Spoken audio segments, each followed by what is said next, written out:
Hi everyone, today's video is slightly different to our usual content, so if you're here for War Thunder, you can stop watching right here. But if you're here to find out the best way to record PS4 or PS5 in 1080p at 30 or 60 frames per second for free, then you found the right video.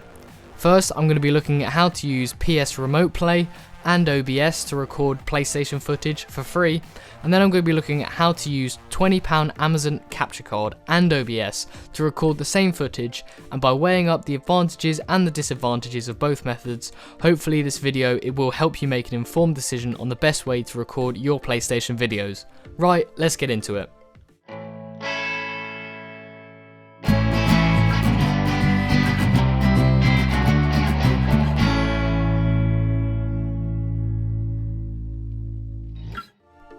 Okay, so the first method I'm going to be looking at is the free one, which is using PS Remote Play to stream the PlayStation's gameplay onto a computer, and then use OBS to screen record that PS Remote Play, resulting in a 1080p, 30 or 60 frames per second recording of your gameplay.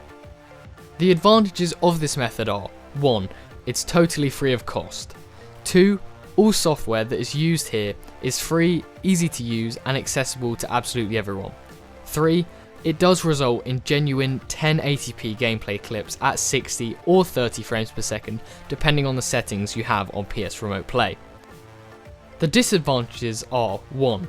You require good Wi-Fi for this method, as you need to stream the gameplay to your computer across the network, on top of the PlayStation requiring the internet itself. 2. You may experience relatively frequent drops in frame rate and quality. This happened to me every 2 or 3 minutes.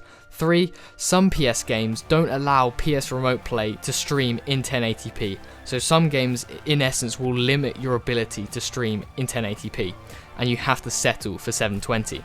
4. You need a computer with decent specs to handle all of this processing, because on top of the streaming the PS Remote Play, you also need to screen record with OBS. Sorry, I'm just editing the video and I've just realised that the 1080p version is only available for the PS4 Pro or the PS5, not the normal PS4. So if you're on the normal PS4, I'm sorry, but the free version only supports 720p. So, in my personal experience, I have Wi-Fi around 8 megabits per second download speed and 2 megabits per second upload speed, which is quite slow, but I feel it's kind of average for most people, and this kind of led to the frequent drops in frame rate and quality on my end. On the computer's end, I have a 2.6 GHz Intel i7 processor and 16 gigs of RAM, which is pretty decent and definitely helped the cause in my case. So I had the settings on PS Remote Play itself at 30 frames per second, prioritizing the frame rate. So it meant that most of the time I got 1080p with 30 FPS. But with better Wi-Fi you definitely can have 1080p at 60 FPS. With this kind of thing, if you had Ethernet, this is a much better setup and you get a really consistent signal. I have tried it with Ethernet, but that's just not my normal setup. So I can definitely say if you have Ethernet, this method is quite good. My overall opinion of this method is that if you want to record the odd clip here and there, and you have good Wi-Fi to do so, this is perfect as it's free and you can actually record in 1080p in 60 frames per second. However, if you're looking to record longer videos, maybe for YouTube or something like that, at better quality, I would suggest staying around and listening to the second half of this video, where I explore the small cost of a capture card and the benefits that it brings. So the second method is using a £20 capture card that I bought on Amazon, streaming the PS4's output directly to a computer and then recording that input for OBS. So the advantages of this method are: 1. You get a constant 1080p 30 frames per second recording quality, really consistent. 2. There is no need for any high quality Wi-Fi or computer specs, as there isn't any processing going on here, so it's a lot easier in terms of that respect. 3. You only need OBS, which is free and available to all, and it really doesn't take that long to get used to that software, and it's quick and easy to use. The disadvantages of this method are: well, 1. The output from the capture card has some post-processing on the image, which means it's a little bit more yellow.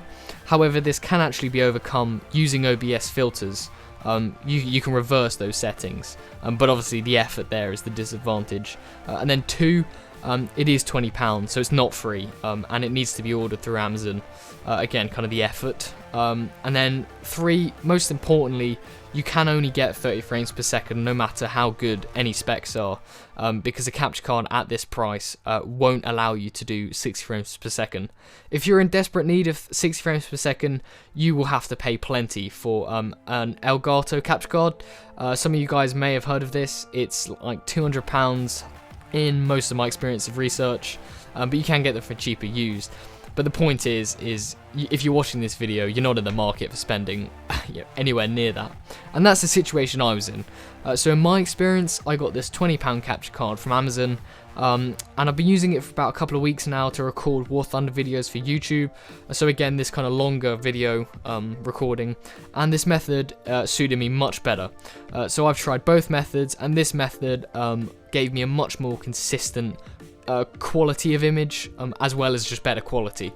So it was way more consistent frame rate, stuff looked a lot better, and it was a lot more watchable, and then the quality was also very consistent and better than the PS Remote Play, just because the PS Remote Play on my end dropped in and out, again because of the Wi-Fi. And I think this method provides a much better quality of recording, like I said, and it also places no strain on the computer in terms of processing, which was quite nice because my computer used to get pretty hot when I was doing the first method. So overall, in conclusion, both methods are great, but my opinion, if you want to prioritize quality and you don't mind paying 20 quid, the capture card is definitely the best option here. However, if you do want to do this for free, and you don't mind the occasional drop in quality, then using PS Remote Play is the one for you. My suggestion is, if you're new to this, try the PS Remote Play out first because it's free. If you find, like me, it doesn't really suit what you want, then I'd suggest trying a £20 Amazon capture card. But you might find that the PS Remote Play works perfectly for you, and that's fantastic.